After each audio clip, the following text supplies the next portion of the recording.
না ফেরার দেশে পাড়ি জমালেন বক্সিং জগতের কিংবদন্তি জর্জ ফোরম্যান। রিংয়ে বিগ জর্জ নামে পরিচিত এই নক্ষত্রের বয়স হয়েছিল ৭৬ বছর।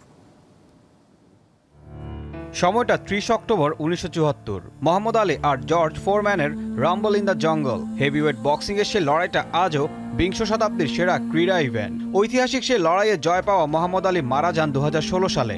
এবার পরপারে পাড়ি জমালেন ফোরম্যানও। ১৯৬৮ সালে মেক্সিকো অলিম্পিকে স্বর্ণপদকজয়ী ফোরম্যান ছিলেন দুবারের হেভিওয়েট চ্যাম্পিয়ন। জায়গা পেয়েছিলেন আন্তর্জাতিক বক্সিংয়ের হল অফ ফেমে। তার পেশাদার বক্সিং ক্যারিয়ারে ৬৮টি নকআউট ছিল, যা কিংবদন্তি মোহাম্মদ আলীর প্রায় দ্বিগুণ। মাত্র ২৮ বছর বয়সে সবাইকে অবাক করে হঠাৎ অবসরের ঘোষণা দেন ফোরম্যান। নিজ শহর টেক্সাসে ধর্মযাজক হিসেবে শুরু করেন নতুন জীবন।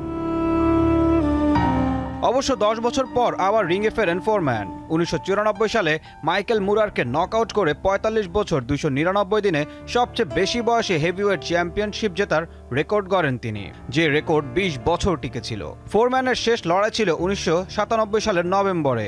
সে লড়াইয়ে শ্যানন ব্রিক্সের কাছে হেরে যান তিনি। ঈশান হাসান, দীপ্ত স্পোর্টস।